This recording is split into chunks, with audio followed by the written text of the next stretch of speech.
welcome to my podcast.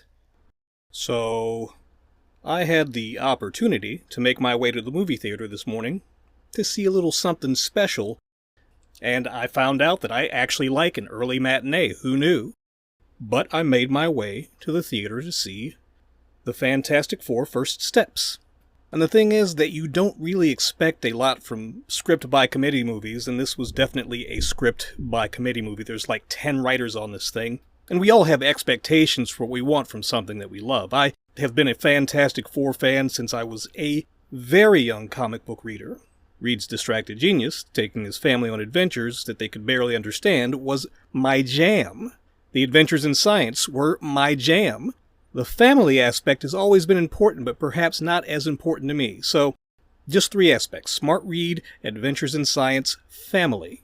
Just 3 ingredients that have been nearly impossible to envision on screen because the zeitgeist was not ready for a pure comic book movie. Even in the golden age of superhero cinema, the 20-teens, it wasn't quite there yet. Fortunately, the studios are so desperate for a change that they are there now. The Fantastic Four First Steps is a delightful triumph of adaptation. The retro future vibes fulfill a fantasy promise of the 1960s space-age science era. It is pure retro future hopium, and it is beautiful, like aesthetically, it is beautiful. There is a special place in my heart for the 1960s-style action team vibe born in the space age. The Super Mary Nation TV shows, Challengers of the Unknown, which was a DC comic book series that preceded the Fantastic Four, Star Trek the original series, these were all about adventures in exploration and science. That is the age into which the Fantastic Four was born. And as an aside, if this was all there was, I'm sure that I would be incredibly cynical concerning the aspirational world of the movie. But because of both the actual world, and because of the entertainment that has spawned in the actual world, our world, the Fantastic Four is like aloe on a 3rd-degree burn. So my experience with the Fantastic Four, and how it makes me feel, is what other comic book fans have been feeling with the current Superman movie. The Fantastic Four tickles a different group of nostalgia neurons, and while it mostly keeps things light, the Fantastic Four isn't saddled with the oppressive need to be on its sleeve corny or silly. So the director of this movie is Matt Shakman, who I wasn't familiar with going in. Looked into him, he directed WandaVision, which is something I enjoyed. He's directed some episodes of It's Always Sunny in Philadelphia.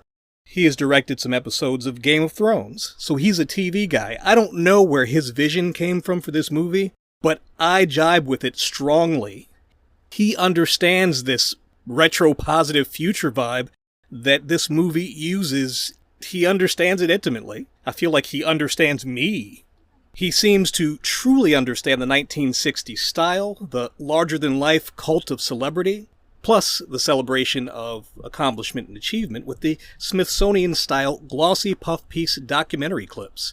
Think Peggy reminiscing about Steve's wartime exploits in her Smithsonian documentary interview. It's a pure superhero movie. The Fantastic Four is there to help the world move towards utopia, and they have helped the world move towards utopia. We have had almost 20 years of superhero teams being beneficent private military because of the success of the MCU, and unless a superhero actually possesses godlike power, that does make sense. On the Earth of the Fantastic Four, the godlike resource is Reed's intellect as a boon to humanity, and because Tony's genius is loud, they did not want to present Reed's genius as loud. Reed is a clockmaker, diligently doing his job because it is his obsession to solve these problems that others can't even see. There's a scene where the police are headed towards a problem, and the Fantastic Four is like, hey, I guess we need to mobilize. And Reed's like, no, that's my doing. I noticed that there were spikes in crime statistically in these areas, led by these specific Fantastic Four villains across New York City, so I am dispatching the police to these specific locations to nip it in the bud, because Reed is a maestro of numbers and statistics, and he is the ultimate competent man. I should probably take a second to say this focus on Reed is my own, because Reed is an important, or one of the most important aspects of the team to me. There's no Fantastic Four without Reed. Reed created the conditions possible by taking his team, his girlfriend, his girlfriend's brother, his best friend, on this space expedition that had the accident that caused them to become the Fantastic Four because of cosmic rays. So Reed is, for me, the center of the team because he's the smart guy, and that's what I like. But in this movie, Reed is not really the main character. Yes, everything kind of revolves around his decisions and the things he's done and the things he can create with his intelligence, but he is not really the main character. The main character is Sue. She's kind of the lead of the movie. The movie is about Sue as a mother to the team, but also as a mother. The movie is about Franklin, their son, being conceived and born, and what Franklin is to the universe. And so Sue, as the mother of the team, is kind of the central character. She's the team's field lead, and she is also the face of the Fantastic Four to the world. Reed is the lead of the team as far as behind-the-door tactics, on-the-table tactics, but Sue is the field commander, kind of like Tony and Steve, where Tony is the actual leader of the team, but Steve is the field commander. Johnny's the Lancer, and Ben is, of course, the tank. These incarnations of Johnny and Ben work really well, too. I've seen a lot of complaints saying that the characters are kind of flat because of where this takes place in the timeline of their relationship. They've worked through all of their interpersonal issues and just see each other as family, so the characters don't knock against each other like they would in another condition, because the movie's about their bond in the face of this global threat, and not about their interpersonal trauma in itself. So, Ben, yeah, he's sad and depressed, but he's not angry. Usually, Ben is presented as angry about his deformity, sometimes openly angry at Reed about the accident that caused it, that made him into a monster, but at this point, the world has accepted the entire Fantastic Four celebrities, Ben included, so although he can't have a relationship in the way that he could otherwise, he seems to have kind of accepted that. Like, they do touch upon that a little bit about his loneliness. He soft flirts with Natasha Lyonne, and if there were more movie, because the movie's very economical, then that might be a developed plotline, relationship thread. It's not. Johnny kind of has a crush on Shalabal the Silver Surfer, which plays into the greater plot line, into the greater narrative, but is not truly developed because the movie, as I said, is very economical. Also, this version of Johnny is acceptable. He's tolerable. Yeah, he's a hothead. He can be a little bit obnoxious, but not to the point where you're like, God, I hate this guy, which is how Johnny has been presented in the past. He's a practical joker to the point that he's almost unbearable in other incarnations. This Johnny's not that bad. He loves his family, and he appreciates and respects his place in the team and what they do for humanity. Also, after the fact, after enjoying myself tremendously in the movie, I noticed, not during the movie, but after, that none of the heroes in the Fantastic Four have their superhero names in the movie. They're just who they are, which makes sense because Fantastic Four, the first Marvel comic, 1961, one of the big draws was that the Fantastic Four are public celebrities. So they still had superhero names for some reason, but the public knew who they were, and so they were famous as those people. It was kind of a commentary on what celebrity was like in the 1960s, in addition to the other things that it did. But not here. They just dropped that artifice because they don't need it. Also, as far as talking about the 1960s, this score is perfectly evocative of what they're going for, of the 1960s vibe and aesthetic. And who do you get for something like that? Somebody who might be, dare I say, incredible. Yes, that's right. The score is by Michael Giacchino, the music composer for The Incredibles and Inside Out. The Pixar guy. He kills it here because the Fantastic Four theme may be the first theme in the MCU after the actual Avengers theme that has a recognizable refrain. Like, I'm going to be listening to this. There's only like 3 songs in the entire MCU score canon that I enjoy. Maybe 4. There's the Forging of Stormbreaker. There's the Avengers theme. There's Entering Asgard. And there's this, the Fantastic Four theme. It's awesome. It's great. But as I was saying, yes, the film is about the Four as family. And because they're already established family, the movie doesn't have to pay a lot of lip service to the Four being family. They just are. So there's a lot of scenes that other movies would make a point to say out loud, verbosely, we're family and we'll make this decision as a family. And there's some of that, But mostly it's just accepted because the team is at a more mature place in the general narrative in their own timeline where they are family. They know.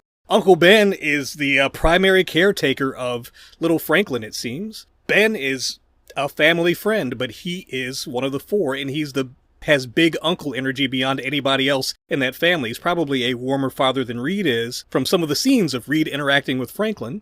Because the family balances against each other, they make up for each other's deficiencies, and they've gotten there organically before the movie happens. Once again, people don't really appreciate that. They want to see these people butt heads against each other, but this is an efficient movie, and that takes time away from them dealing with the major crisis. So, if you can do it organically, if you can show those relationships on screen organically, and still make your way to the crisis, I'm all for it. I'm here for that. Oh, something else I noticed that is completely inconsequential, but Sue is Sue Storm in the movie, even after the birth of Franklin, so she hasn't taken Reed's name, so are they even married? I don't remember if she's referred to as his wife, which is neither here nor there, except does the movie actually take place in the 1960s? Maybe it doesn't. But with her position of power on the team, maybe not. She is the ultimate liberated woman, and I'm here for it. I'm down with that. But mentioning the character building and the team as a family, the movie has a lot of downtime, and if you stop to really notice it, it feels like the downtime is probably there to save budget. Maybe, maybe not. You spend a lot of time with the family getting to know them, but without any kind of real interpersonal crisis, except for between Sue and Reed over the incredibly high stakes of the movie. And I don't want to reveal what that is, but it's the highest high stakes that you can imagine. Beyond that, they're just family, and so watching them interact with each other and getting to know who they are is important, but it is not as interesting as it would be if they were butting heads about something. But you kind of feel structurally, with the Fantastic Four's place in this world and the Future Foundation, with them not ruling the world, but kind of advising the world and the place the Future Foundation has in the world, the Baxter Building should be teeming with. Actually, this is not really the Baxter Building, is it? It's more like the Four Freedoms Plaza, but the Fantastic Four headquarters should be teeming with Future Foundation employees, and it's not. It's just them. This gigantic building, and the only people that seem to be in the building are the Fantastic Four. I guess that's also neither here nor there, but rationally you would think that they would have a huge group of people that work for them to help maintain the world and keep it a wonderful utopian place. But nope, the family is in emotional homeostasis. They all know and have accepted their roles on the team and in their family. But beyond their interpersonal dynamic, in the bigger scheme of things, the movie's about global crisis. In dealing with that global crisis, the Fantastic Four does something that other superhero movies have not done. I've seen it done in the comic books, and I see it done in Asian cinema often. So if you've ever watched a modern Godzilla movie like Godzilla -1, or Shin Godzilla, or a Chinese movie like The Wandering Earth, the Fantastic Four First Steps does what they do, which is to bring in the whole world to combat an issue. They bring the globe together to work in lockstep to save the world. Before 2020, before the modern era, you'd see that in a movie and be like, of course we would all come together to avert this crisis.